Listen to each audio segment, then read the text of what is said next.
YouTube. Faithful subscribers, whether you're boosting my ego with positive comments or you're keeping me on my toes with some intelligent trolling, you're all appreciated.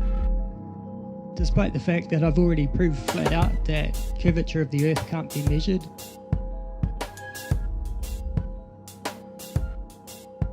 and that is not due to any kind of atmospheric refraction, light bending.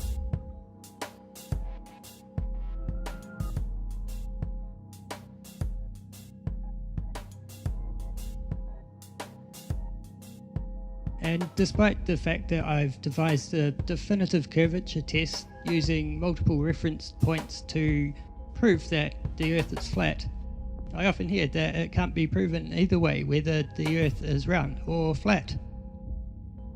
So I'm going to take the flatness test a few steps further and go into a bit more detail to prove once and for all that we're living on a plane.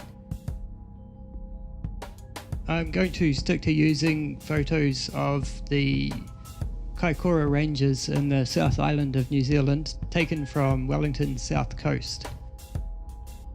This gives us a pretty decent range in terms of point-to-point length, as well as a decent range in heights of peaks that we can use. I've been out there a few times taking panoramas, as the spot's just breathtaking, especially at sunset. On the day I was out taking these shots, the conditions were just about perfect. The further away the mountains are from the camera, the lighter they are. That's because there's more atmosphere between us and the further mountains, so they get kind of washed out.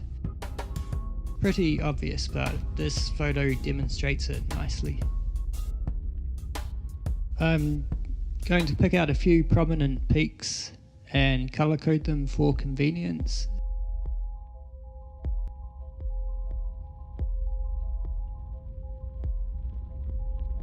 And now go to Google Earth and find them.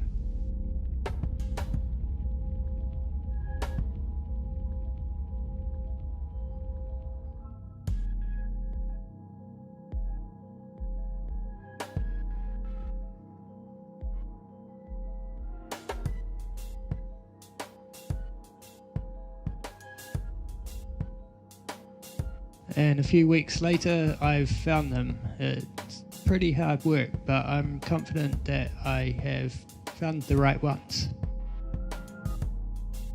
But please don't take my word for it, check for yourself. Everything you need is right here. Once again, I'm going to enter the heights of the peaks and the distance from the camera into a graph. Now I go back to the photo and make a horizontal line at the height of each peak, color coded of course.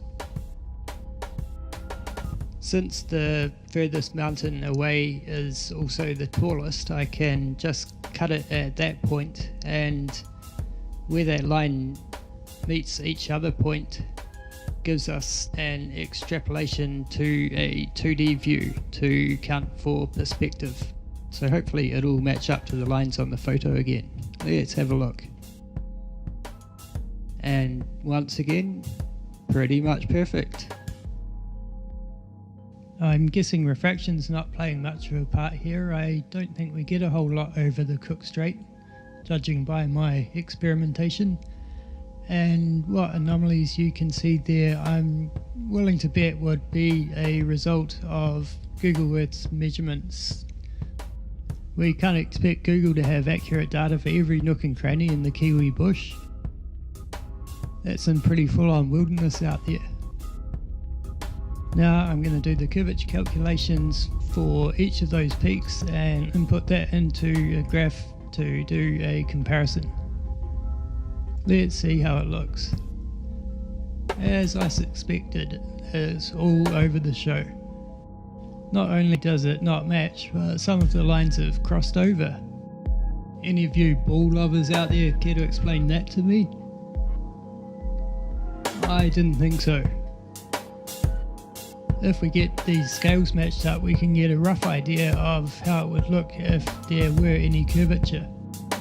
I'll leave you with that.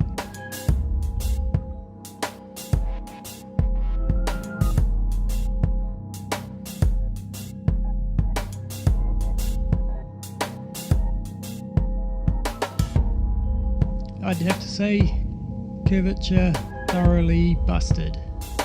Once again. Thanks for watching.